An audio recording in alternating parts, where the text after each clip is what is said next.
Ahoj, zdravím všetkých chovateľov králikov. Takže dnes venujem videu tému, čo sa týka efektivity samíc. Konkrétne budem posudzovať túto samicu a tú tmavú samicu, čo mám tu na. Ona by sa mala ináč teraz ďalší víkend, respektíve tento víkend, čo príde, okotiť. Takže povedal by som to takto, idem skôr na váženie, aby ste to názorne videli, takže zapnem si váhu.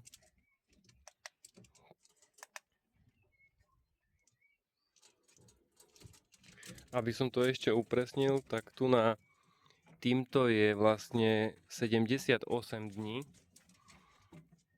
a týmto je 79 dní. Medzi nimi bol jeden deň rozdiel, lebo táto samica má stále jeden deň neskôr mladé.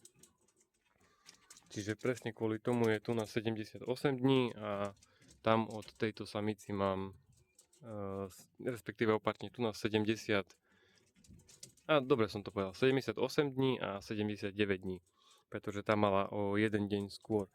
Čiže aby som vám to ukázal, tak si zoberiem ja som to včera prevažoval aj jednu klietku, aj druhú klietku, rozdiely sú tu možno 50 gramové, viacej nie. Takže hoci ktorých si zoberiem si napríklad dvoch, jedného toho bieleho.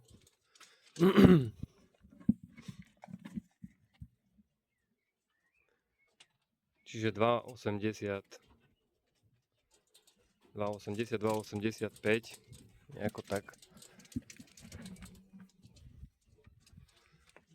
Teraz si zoberiem toho tmavého.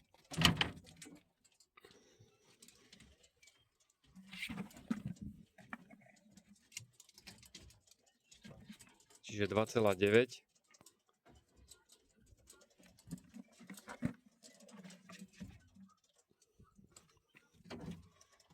No a keby som zobral ešte toho jedného, toho s tou bodkou som mal, čiže ešte tento tu na mi ostal.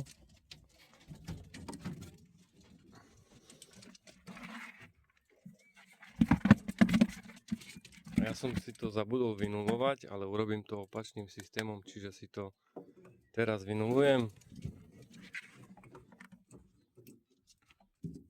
Vyberiem ho von a pozriem váhu. Čiže 3 kg, takže 2,85, 2,90 a 3 kg. Teraz si to vynulujem a idem pozrieť druhú klietku. Čiže najprv jedného bieleho.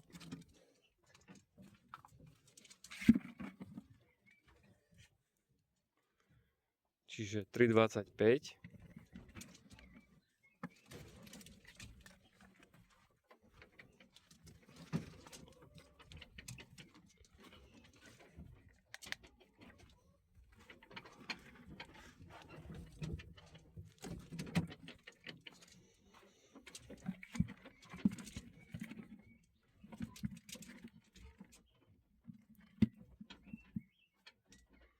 Tri 45.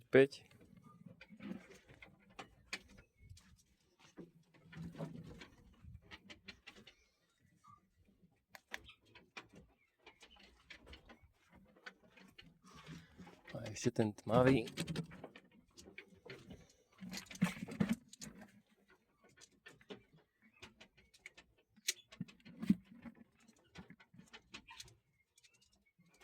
Tri 35.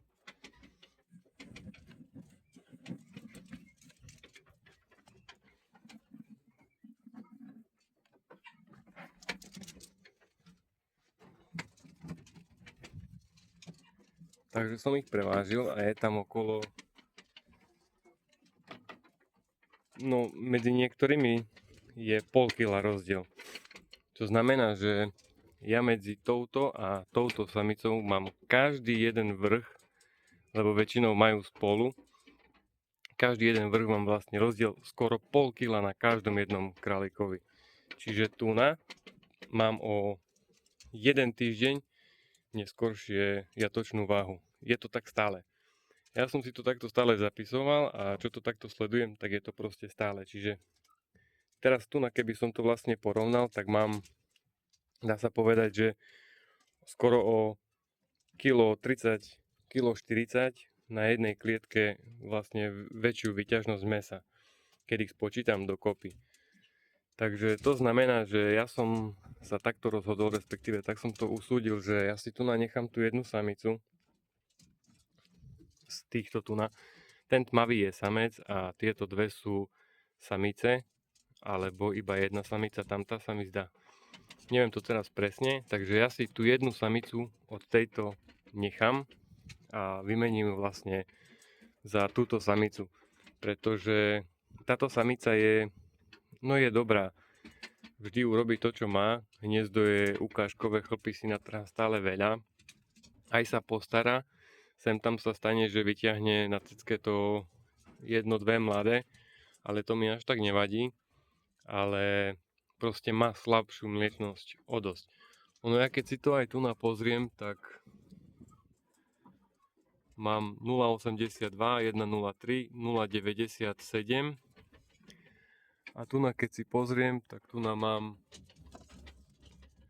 0,85, 0,82, čo nie je až tak zlé pri odstavoch, ale no, tá menšia váha sa s nimi proste ťahá až do proste tej jatočnej váhy.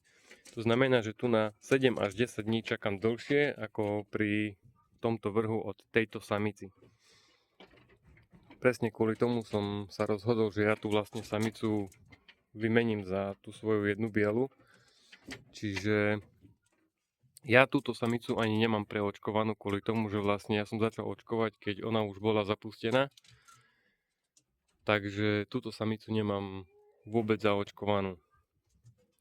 Čiže tu si preočkujem tú jednu samicu, tých zvyšných dvoch vlastne vykantrím a tu budem asi čakať ešte týždeň alebo respektíve do najbližšieho víkendu alebo nejak tak, kedy ich tiež vykantrím. Čo sa týka toho môjho problému s tými samicami, tak ja som to vlastne urobil, no kto pozeráte moje videá, tak ja som to urobil tak, že tu som nechal jedného malého, a tu som vlastne nechal dvoch malých. S tým, že na druhý deň som vlastne jedného od jedného z tejto klietky zobral a presunul som to naspäť samici. Z toho dôvodu, že sa tu nič nestalo a ja som si myslel, že vlastne keď to urobím tak, že vlastne tu budú dve mladé kraličatá, takže urobím tu na nejaké to väčšie lakadlo pre toho dravca alebo potkana, čo mi tu chodí. Ale no, dodnes sa nestalo nič. Čiže tento je zdravý, tamten je zdravý a tie dva, čo sú pri samici, tie sú takisto úplne zdravé. Čiže hoď čo ja som tu vlastne mal, už som sa toho, dá sa povedať, buď zbavil, alebo no ja som dával otravy na potkany, kade tade, kde som videl, že majú nejaké možnosti výlezov. No a môže byť, ja som nenašiel nikde žiadneho zdochnutého potkana, čiže môže byť, že zdochol niekde v nore, alebo niekde u suseda, alebo neviem. Takže proste všetky žijú, nič sa im nestalo. Ale ja som tu urobil takú ešte vychytávku, že ja som tu som dal ešte vlastne plech, hej. Aby vlastne nemal možnosť potkan ani žiadny iný dravec vlastne z toho dreva sa natiahnuť na rošty a chňapkať im labky, keby náhodou k tomu došlo. Čiže toto si myslím, že je dosť dobrá vychytávka a ja pochybujem, že mi tu nejaká líška alebo kuna chodila. To som hneď, alebo lasica, to je nepodstatné. Toto som hneď vylúčil.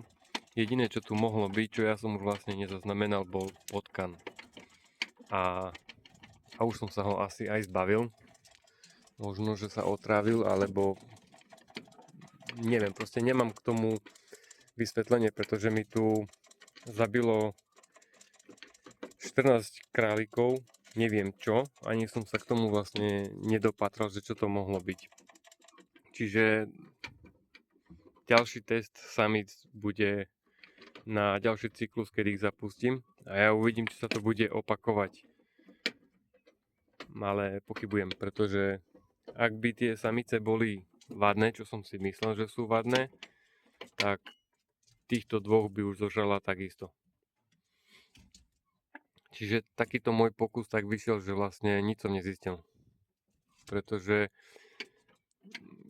no ja som dával aj jed, aj som ich takto rozdelil a proste nič sa tu na neudialo za ten čas.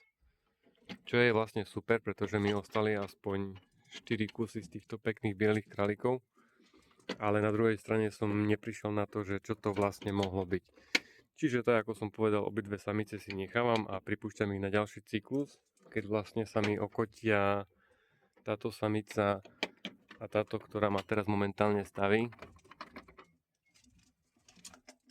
Ona v kuse, keď s ňou lomtujú hormóny, tak v kuse mi tam okusuje ten seník, ale nemá šancu ho poškodiť, pretože tie dráty sú možno, ja neviem, 3 hrubka. Čiže aj keby neviem ako chcela, ani ich nepokriví, ani ich nevytrhne, takže mi to ani nevadí. Čiže asi toľko, no. Ja vlastne týmto videom len chcem povedať, že ak chcem vlastne chovať králikov efektívne a ide mi vlastne o to, čím skôr vykrmiť tých mladých králikov do jatočnej váhy tých 3 kg, tak vlastne táto samica jediná mi tu v celej králikárni brzdí tú jatočnú váhu o 7 až 10 dní, čo som si to stále evidoval. Čiže aj môže to byť samica akokoľvek dobrá, táto je dobrá samica, ale proste má slabú mliečnosť. A ja sa bojím, že vlastne tá mliečnosť jej bude už len ešte také 3-4 vrhy a určite tá mliečnosť už bude len klesať. Je to len síce môj názor, ale myslím si, že to takto bude. Čiže práve preto ja si vlastne nechávam tú jednu samicu, ktorá bude vlastne príbuzná so strakáčom. Takže ju budem pripúšťať vlastne s bielým samcom. Takisto ako proste pri tejto samici. Pretože táto samica je tiež príbuzná so strakáčom a pripúšťal som ju s tým bielým samcom. A raz som robil pokus s príbuzenstvom, čo som ju pripustil vlastne s tým strakáčom. S jej otcom, dá sa povedať. A nič sa nestalo. Takže som sa rozhodol takto. Proste ja čo sledujem, ja ich krmím dvojfázovo denne, takže dávam im aj ráno, aj večer. Pri mladých, čerstvo odstavených, alebo tak do 55-60 dní, niekedy aj 65 dní, krmitka sú vlastne naplňané tak, že ja vlastne večer nasypem a ráno keď prídem, tak tam majú len trošičku. Trošku im nasypem s tým, že keď ja vlastne prídem a krmím ich večer, tak nejaké 2 hodinky sú určite bez žádla, čiže to krmitko je úplne vyžraté a čakajú na to, kým ja im nasypem ďalšiu várku granul. Čo si myslím, že je dosť nevyhnutné k tomu, aby vlastne to trávenie tých králikov pracovalo správne, aby to proste, lebo sú typy králikov, ktoré sú vlastne tie malé, sú nenažrané, hej, tak bude sa v kuse ľadovať s tými granulami a ono to v ňom bude kýsnuť a no začne mať traviace problémy, hej, a to už je potom králiček na odpis, jeden, druhý. Keď mám napríklad tu na 9, tak také 2-3 určite by sa našli také, čo sú proste pažravé. Nemusí to byť že 100%, hej, ale čo ja som si všímal, tak po väčšine sú tam také 2-3 kusy, ktoré sú pažravé a v kuse sa proste prežierajú. A to už vlastne potom nabieha to zlé trávenie, keď vlastne aj vznikajú tie problémy, hej, môžu byť posraté, pozdúvané a kade čo proste. Ja to už takto riešim dosť dlhú dobu a ja som zatiaľ problémy s tým, že sa mi nadúvajú králiky alebo posierajú, majú kokcidiózu a enterokolitidu a podobné veci. Ja týmto takisto eliminujem. Akože dávam aj topinambur, čo je tiež veľmi dobrý eliminátor týchto chorôb a ochorení, ale ja si myslím, že aj to, že králik je 2 hodiny denne bez žádla, je tiež e, dobrá vec pre jeho trávenie. zase keby bol príklad 10-12 hodín, tak to už si myslím, že je problém. Ale také 2-3 hodiny to je si myslím, že ideál a norma, hej, že nemusí to byť ani pravidlom, že každý deň, ale aspoň 3-4 krát do týždňa určite také 2 hodiny bez žadla. Lepšie to potom prospieva k tomu tráveniu.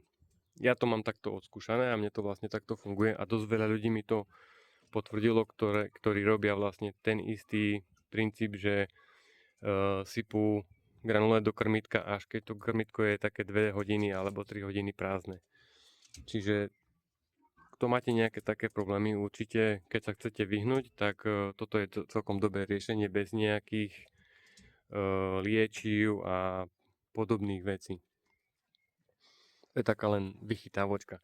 No a späť k tým králikom, takže ja čo tu napozorujem, jak ich takto krmím, tak ja som vlastne spozoroval to, že ja tuna nasypem toľko ako tuna, čiže tieto mi vyžerú rovnako ako tieto, ale tuna mám váhu 3,3-3,4 príklad a tuna mám váhu 2,8, 2,9, hej.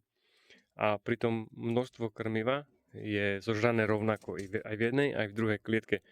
To znamená, že aj jedni, aj druhý vlastne ma stoja za tie dni toľko isto peňazí, ale tu mám proste, pri tejto samici mám väčšiu výťažnosť mesa ako pri tejto samici. Čiže táto samica má proste stojí viacej peňazí, dá sa povedať, pri tej jatočnej váhe tých malých králikov. Takže presne kvôli tomu ja som sa rozhodol, že vlastne túto jednu samicu ja si vymením za samicu od mojej oskúšanej samici, ktorá má početné vrhy, vysoká mliečnosť a je to dobrá samica, ktorá sa vie postarať. Takisto vlastne je to po samcovi, ktorý je vlastne pekný, má dobrú váhu, ja som ho síce nevážil, hej, má okolo 5 aj dačov určite kil, nemá žiadne otlaky, žiadne choroby, proste nič, je to, dá sa povedať, že dokonalý samec, skoky perfektné a to isté aj samica, hej, nemá s pripúšťaním absolútne žiadny problém. Čiže to isté ja očakávam, keďže to sú vlastne genetické predpoklady, ktoré sa dedia, že vlastne tá samica bude podobná ako táto, čo budem akože veľmi spokojný. Takže uvidím, ako to bude prebiehať. Keďže má 79 dní, tak ja tu napočkám ešte nejakých 40 dní a ja ju pripustím. Respektíve budem ju pripúšťať asi s touto samicou. Uvidím ešte. Uvidím, do ktorého cyklu mi vlastne zapasuje v ten daný moment. Takže kto ma budete sledovať, tak určite zistíte, že či sa mi to vyplatilo, alebo či sa mi to vymstilo.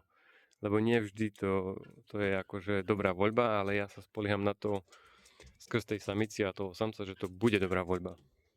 Čiže asi tak k tomuto môjmu chovu. Ja tu už musím urobiť poriadky, pretože mám strašne veľa roboty okolo domu a ja tu na nestíham, hej, sa mi tu nakopia chlpy a ja už sa teším, kedy konečne to tu na celé pootváram, hej, tie Lexany, všetko proste dám preč, nech tu cirkuluje super akože čerstvý vzduch, lebo toto tu že vlastne mi ten vzduch tak necirkuluje, ako ja tu mám non-stop otvorený spodok.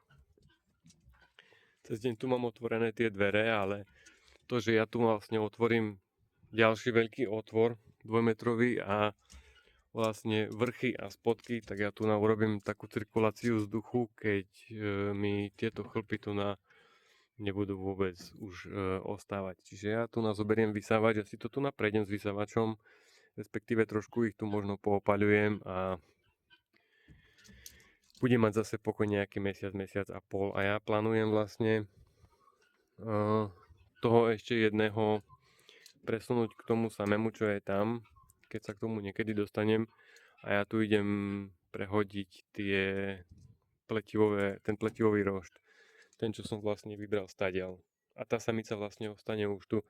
A ako náhle zistím, že sa mi tu vlastne niekde objaví nejaký taký problém, aj keď jediný náznak toho, že by nejaký mal okúsanú nôžku alebo niečo také, automaticky tú samicu hneď hážem dole.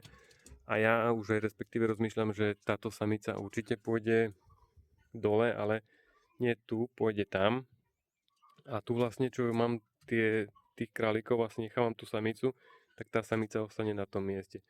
Čiže ja si tu nanechám, tak jak som hovoril, vykrmovky budú vlastne hore a samice budem mať dole.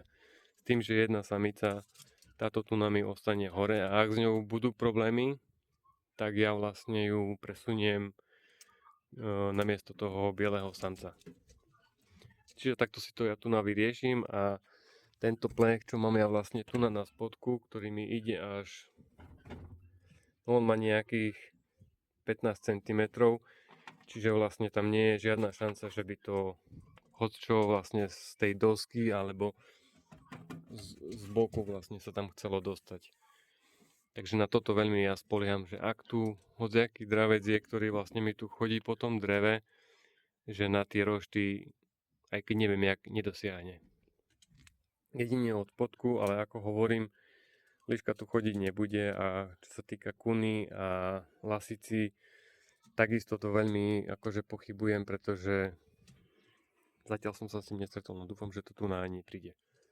Čiže to je asi všetko, nebudem to zbytočne naťahovať, pretože aj tak som už robil asi dosť dlhé video a možno aj zbytočne. Takže vám prajem zdravý chov, hlavne si, kto chcete, poučkujte tých králikov, pretože za chvíľu začne tá sezóna komárov, tak nech máte čisté svedomie s tým, že vlastne sa vám nič nestane. Takže asi toľko. Čaute.